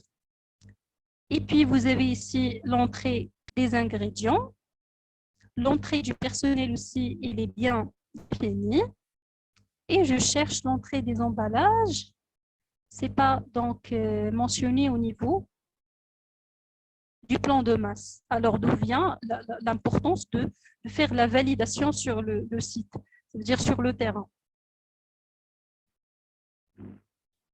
Pourquoi il est assez important de comprendre ça? Parce que si je vais faire une étude de cas, je ne peux pas faire l'analyse de risque sans comprendre d'abord les activités pour faire le lien entre les activités, entre l'analyse de risque et l'analyse des dangers.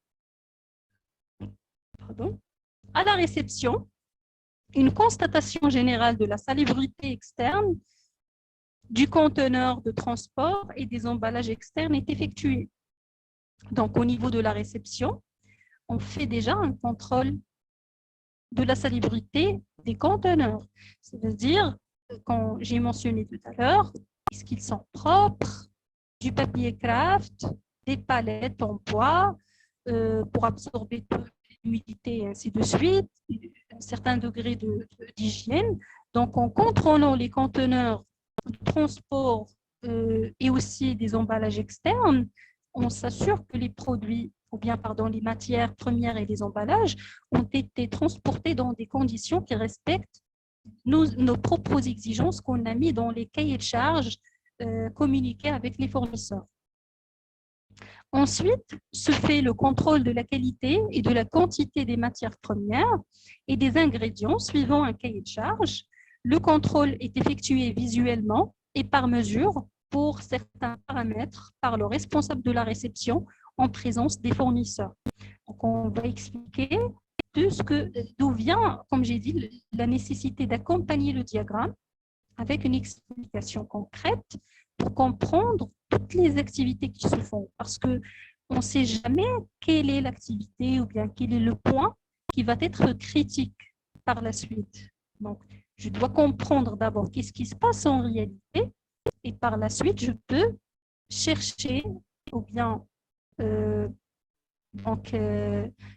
juger par la suite selon des critères quels sont les points qui peuvent représenter un risque d'apparition d'un danger bien concret.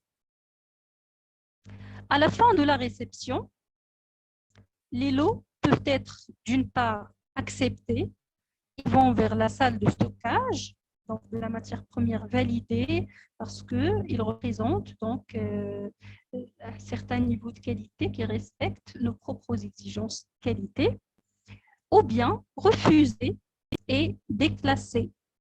Donc, il y a une partie qui va être complètement refusée parce qu'il n'y a rien à faire, mais peut-être qu'il y aura aussi une partie de la matière première qui va être déclassée, c'est-à-dire les taxer, mais on va l'acheter à un prix bas pour fabriquer d'autres produits, par exemple, qui sont beaucoup moins chers et ainsi de suite.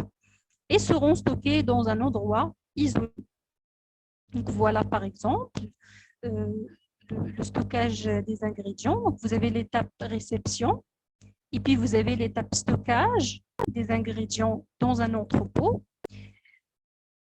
Les cacao sont stockés sur des palettes dans le hangar de stockage. Donc, ce que vous voyez ici. Il est prévu d'utiliser les transpalettes et des chariots élévateurs. Donc, quels sont les moyens de transport et de manutention? On peut les mentionner également, ainsi que l'aide de quelques ouvriers, donc la manutention manuelle. La salle de stockage de cacao est aérée. Donc, il faut aussi encore mentionner les conditions de stockage. Elle est aérée avec une humidité relative inférieure à 70%. Les ingrédients crus et les produits allergéniques sont stockés séparément. Pourquoi? Parce qu'on ne doit pas prendre le risque de contaminer la matière première avec un produit allergénique.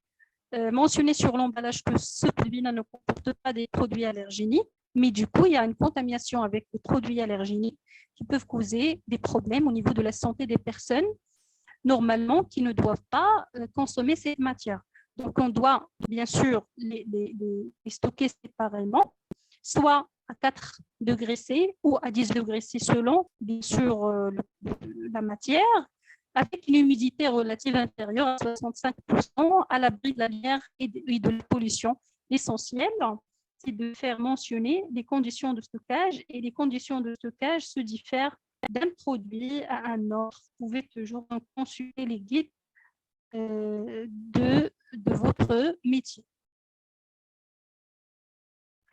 Puis, donc nous avons la réception, le stockage, et puis nous avons le tirage des ingrédients et des matières premières. Les mesures imposées aux fournisseurs ne peuvent pas éliminer totalement les corps étrangers. Pardon, le triage, ce n'est pas le tirage, mais le triage. Donc, bien sûr qu'il faut imposer quand même aux fournisseurs des critères en ce qui concerne la composition de la matière première, l'existence de certains corps étrangers, certaines fèves concassées en mauvaise qualité, et ainsi de suite. Mais ça n'empêche pas que ces mesures qu'on va imposer aux fournisseurs, ils peuvent ne pas être suffisants. Donc, c'est raison de plus. Il faut s'assurer, nous, en interne. Il ne faut pas compter juste sur le fournisseur, mais on doit aussi faire, c'est le principe de la précaution et de la prévention. Le lot peut encore contenir des cailloux, des restes de matière végétale, des métaux, du sable ou d'autres matières étrangères. Ces impuretés doivent être enlevées soigneusement au début du processus. D'abord, c'est pour protéger nos équipements, quoi. Donc, pour ne pas endommager le broyeur et le concasseur, et pour limiter les contaminations organiques pouvant brûler pendant la torréfaction, ce qui dégradera l'arôme du cacao. Donc, ça va avoir un impact sur le goût. Ça peut être amer, ça peut être du mauvais goût lors de la torréfaction dans une température élevée, ou apportera des odeurs étrangères dans le produit final, ce qui va bien sûr dégrader la qualité de notre produit. Donc là, qu'est-ce qu'on fait? On fait s'assurer de plus qu'il n'y a pas de corps étranger. D'ailleurs, on fait ça dans quasi la totalité des industries. Ces parties végétales non éliminées peuvent également libérer des produits toxiques. Donc, il y a par exemple, une plante toxique, sous l'effet de la température, elle peut dégager des toxines qui peuvent porter atteinte à la santé de l'être humain. Du coup, bien sûr, il faut éliminer ça. Il faut donc le faire supprimer. Donc, on revient vers la deuxième partie, ou bien plutôt le deuxième document. Donc, si je comprends maintenant ces étapes, je dois les représenter au niveau du diagramme de fabrication. Alors, nous avons ici, cette partie-là, c'est la zone salle, traitement des fèves. Donc, tout ce qui est ici, par exemple, en rouge, ça, c'est cette partie, zone salle. Donc, on indique ici, traitement des fèves, zone salle. Donc, nous avons quoi? L'étape réception des fèves de cacao. Donc, maintenant, on a compris comment ça se passe. On a compris qu'on va réceptionner les fèves de cacao. Alors, la première étape, c'est la réception. Réception des fèves de cacao, puis stockage des fèves de cacao. La même chose, réception, stockage. On va faire par la suite un triage. D'abord, un ramassage des sacs, parce que lorsqu'on va réceptionner une fève, logiquement, on va éliminer les emballages. Les emballages, ce sont des déchets, ce sont, voilà, donc les sacs. Que ce soit, on va les recycler ou bien les éliminer. Donc, il faut mentionner ça au diagramme. Il ne suffit pas de dire qu'il faut ramasser les sacs, mais on indique, donc vous vous rappelez, on indique tous les points d'entrée et tous les points de sortie. D'accord? De soutirage, de déchets, de matières premières et ainsi de suite. Triage des fèves. Après le triage, on aura des déchets, des intrus, des impuretés, corps étrangers qu'on va donc traiter selon une procédure de gestion des déchets. Donc, vous voyez que les étapes qu'on vient d'expliquer, ils sont toutes donc représentées au niveau du diagramme. Alors, on va poursuivre. Pardon.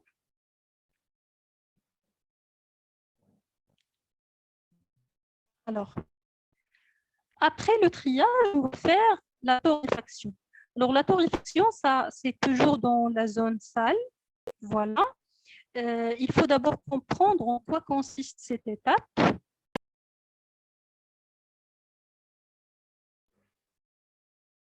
Alors, s'il vous plaît, pour la torréfaction, nous avons d'abord le hall de triage. Il se trouve dans un endroit dédié, mais héberge dans le hangar de stockage de cacao, fait partie des zones sales, séparées de la zone propre adjacente où se trouve le torréfacteur par un mur. Ça veut dire, pourquoi on mentionne cette information? C'est pour dire qu'entre la zone sale et entre la zone autres, il y a quand même une certaine séparation qui garantit le fait qu'il n'y aura pas de contamination entre les deux zones. D'accord?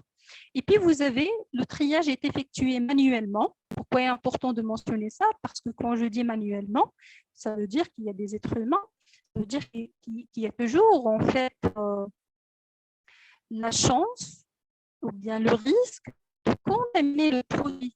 Donc, le triage est effectué manuellement par 6 ouvriers sur une table de tri et de classification. Les fèves triées sont alors recueillies dans des bacs. Aussi, si on mentionne que c'est manuellement, on mentionne aussi sur une table et ça va être stocké par la suite dans des bacs. Pourquoi?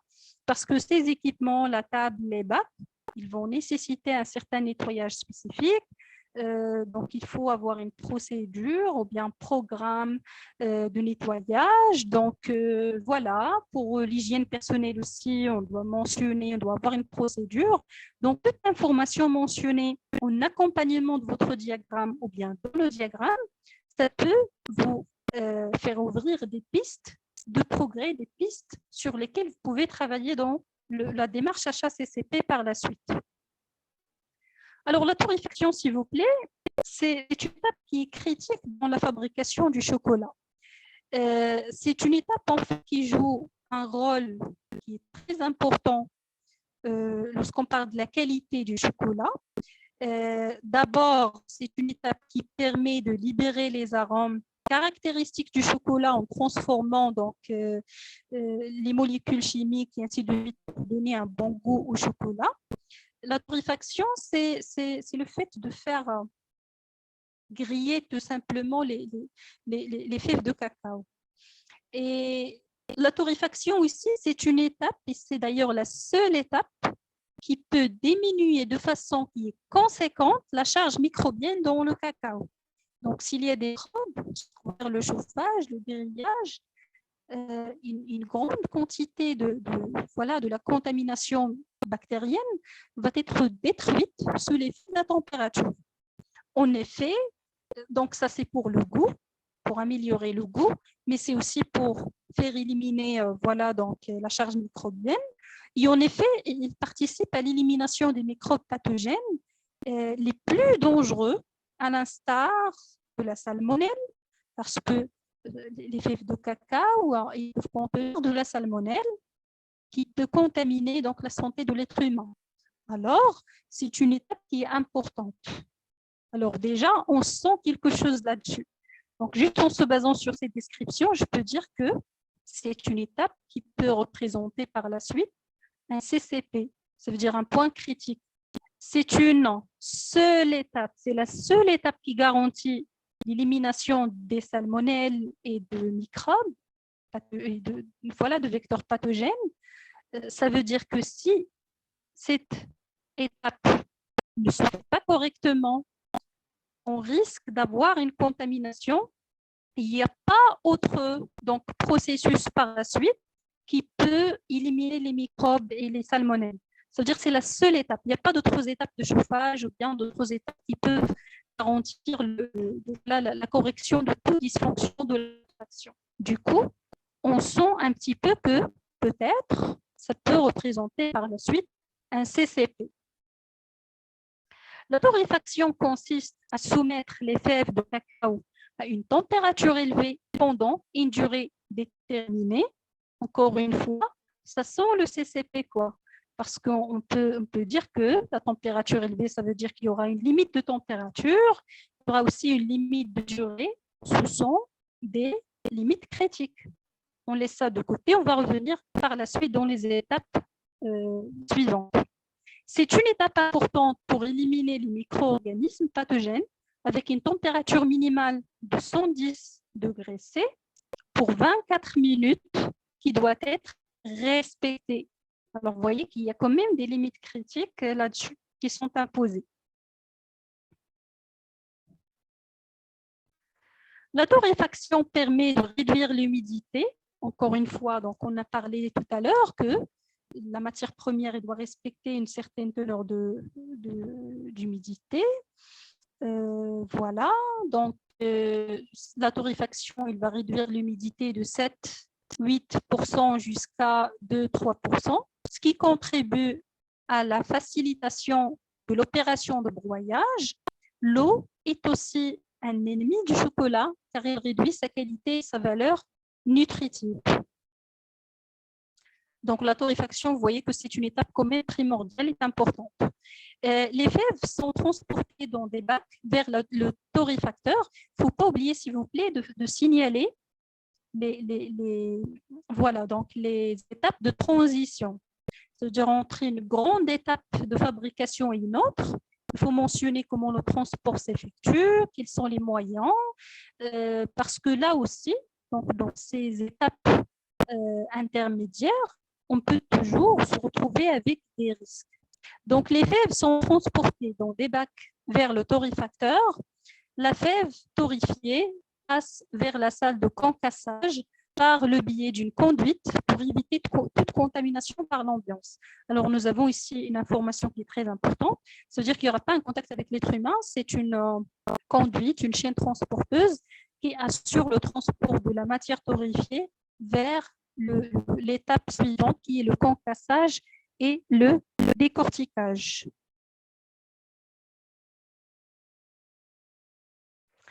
Alors, donc on va continuer, pardon.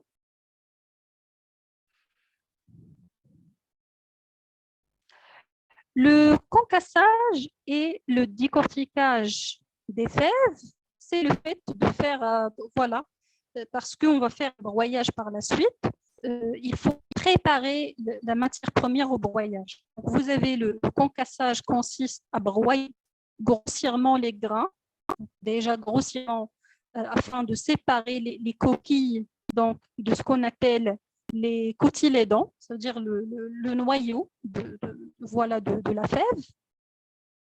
À la fin de l'opération, les poussières et les coquilles sont soutirées par une pompe aspiratrice, puis rejetées à l'extérieur, tandis que les éclats de fèves sont collectés dans des sacs dédiés pour être acheminés vers le broyeur malaxeur ou vers donc, le tank de stockage si on va les stocker et puis les utiliser, sinon directement, voilà, les utiliser quoi. On fait par la suite le broyage des cotylédons. Ça veut dire, voilà, donc la première étape, c'est d'enlever voilà, les épléchures extérieures ou bien ce qu'on appelle les coquillages externes. Et par la suite, on va broyer le contenu pour faire fabriquer tout simplement de la beurre. Donc, le broyage des cotylédons, voilà.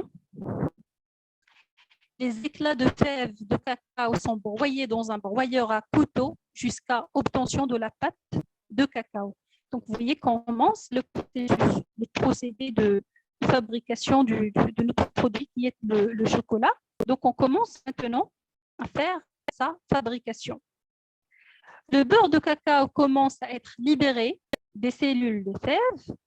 Les éclats de fèves sont frappés par des lames en rotation, lesquelles effectuent une première découpe plus ou moins grossière, puis vont lancer les éclats pour heurter la paroi en acier inox pour effectuer un broyage de plus en plus fin. Donc, une petite description de ce qui se passe en fait tout simplement pendant l'étape de broyage des cotylédons pour fabriquer la pâte de cacao. Alors, je vais revenir vers notre diagramme de flux parce que l'objectif de la compréhension des étapes, c'est de faire l'élaboration du diagramme. Alors, ici, vous avez la torréfaction, c'est dans la zone sale, et puis le concassage et le décortiquage, pardon, c'est dans une phase intermédiaire, une zone intermédiaire. Les autres opérations, ils vont être effectuées dans une zone qui est propre. Donc, le broyage, c'est la première étape effective de fabrication de notre produit. Donc, ici, au niveau du diagramme, on représente ça. Vous avez la torréfaction. Vous voyez qu'on a mis quand même les conditions, parce qu'au niveau du diagramme de fabrication, il faut mentionner les conditions. Torréfaction dans une température de 130 degrés C en max pendant 30 jusqu'à 45 minutes. Bien sûr, il faut passer par une étape de refroidissement parce que toujours il faut protéger les ouvrages de notre société, donc les équipements, le concasseur, le broyeur.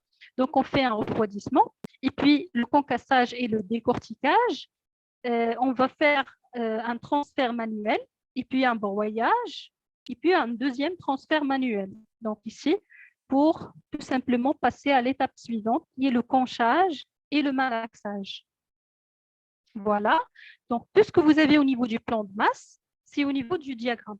Donc, l'idée, c'est quoi? L'idée, c'est que vous allez d'abord utiliser les plans pour élaborer un diagramme de fabrication et par la suite valider le diagramme sur le champ, sur le terrain.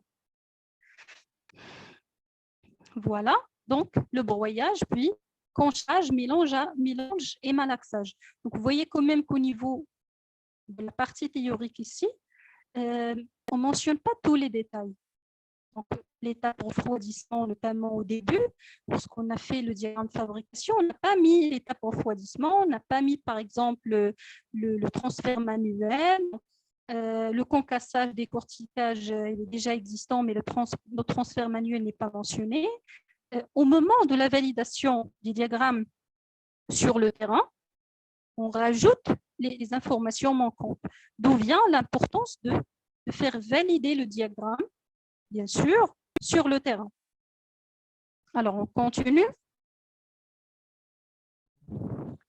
Préparation des ingrédients. Parce que, logiquement, pour faire un conchage et un malaxage, donc c'est un mélange, c'est-à-dire qu'on va faire un mélange dans une trémie, on va mélanger. On va mélanger quoi? On ne va pas mélanger juste la matière première, on va mélanger la matière première avec d'autres ingrédients. Du coup, il y a toute une partie ou bien une phase de préparation des ingrédients. Les ingrédients entrant dans le mélange sont pesés ou dosés selon voilà, les règles de l'art. Ils peuvent être traités préalablement avant d'être versés dans le conche. Certains ingrédients crus, secs, sont triés et doivent passer dans le filtre magnétique. Donc, il y a un filtre pour éliminer les corps étrangers. Quand je parle d'un filtre magnétique, ça veut dire qu'on va éliminer donc, les métaux. Puis, ils sont préchauffés pour qu'ils soient mélangés avec la pâte de cacao. Le beurre de cacao est préalablement tranché dans des conditions hygiéniques, bien évidemment, puis fondu à 25 degrés C avant d'être versé dans la conche. Donc, on prépare d'abord les ingrédients avant de passer à l'étape suivante, qui est le conchage, le mélange et le malaxage. Encore une fois, donc, je vais revenir vers le diagramme. Voilà. Donc, on a ici l'entrée des ingrédients, flux d'ingrédients, réception des ingrédients. Il y a toujours un flux de personnel. Hein. Donc, si je connais le flux de personnel, ça veut dire qu'il y aura toujours un risque de contamination par les personnes. Réception des ingrédients, puis on fait le tri des ingrédients, on fait le filtrage, et on va les introduire voilà, dans la zone de fabrication produit pour qu'ils soient stockés et par la suite utilisés et mélangés. Voilà le conchage, mélange et malaxage des ingrédients avec notre pâte de cacao. Vous voyez ici, vous avez la réception des ingrédients, le stockage des ingrédients. Et ici, vous voyez qu'il y a beaucoup plus de détails parce qu'après validation, bien sûr, sur le terrain, on rajoute d'autres informations manquantes. Vous avez des ingrédients secs qui vont être disons sachés, et par la suite déboxés. On fait un tri magnétique pour enlever donc, les métaux. On fait un dosage. Et puis, vous avez ici des ingrédients humides, donc on fait toujours un dosage. Et beurre de cacao, parfois on rajoute du beurre de cacao qu'on achète, quoi. Donc, voilà. Et puis, on fait un pré-mélange. Ça, c'est une étape facultative. Ingrédients ajoutés à la canche et verre, bien sûr, dans tous ces ingrédients.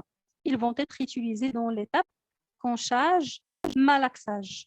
Donc, on représente mélange, pardon, mélangeage. Donc, on utilise ça au niveau de notre diagramme de fabrication.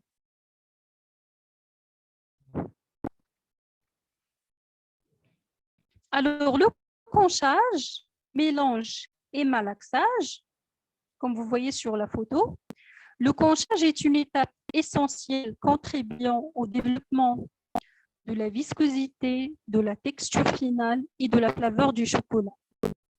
Cette opération est réalisée par un concheur universel qui effectue à la fois un broyage, fin, bien sûr, un brassage et un malaxage prolongé de la liqueur dans une température de 50 à 80 degrés C.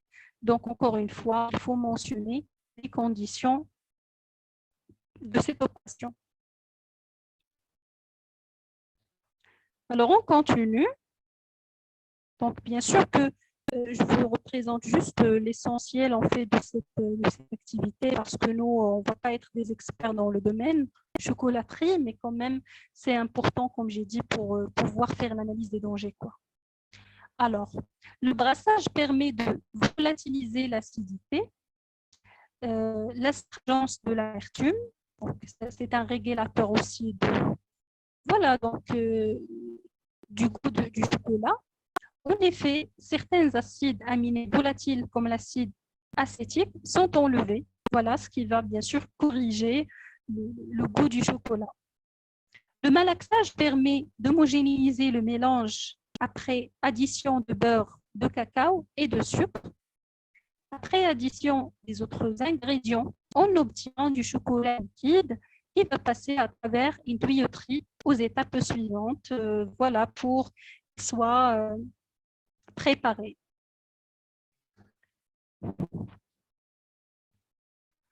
Alors, c'est bon. Excusez-moi juste une petite minute.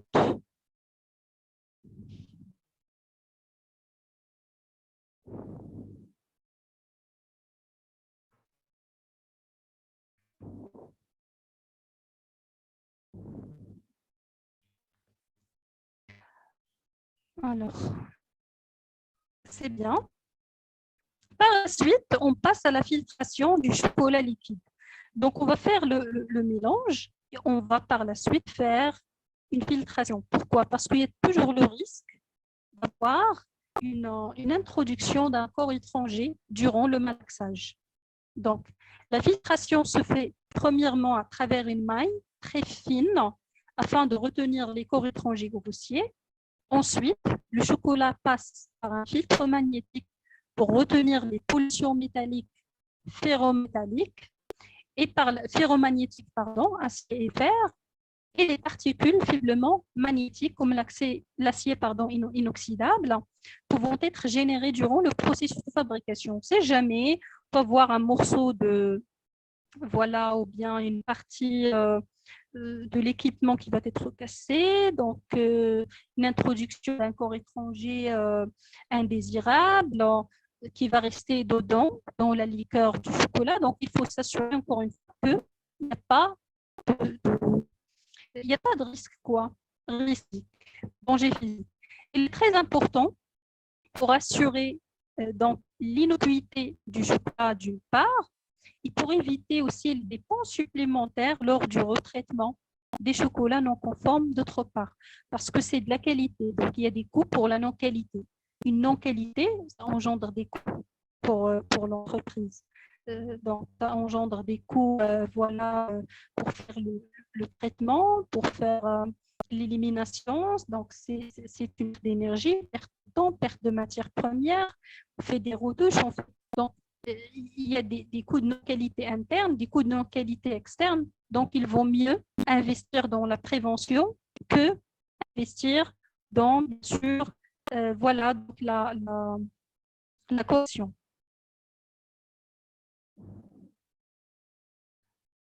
Alors,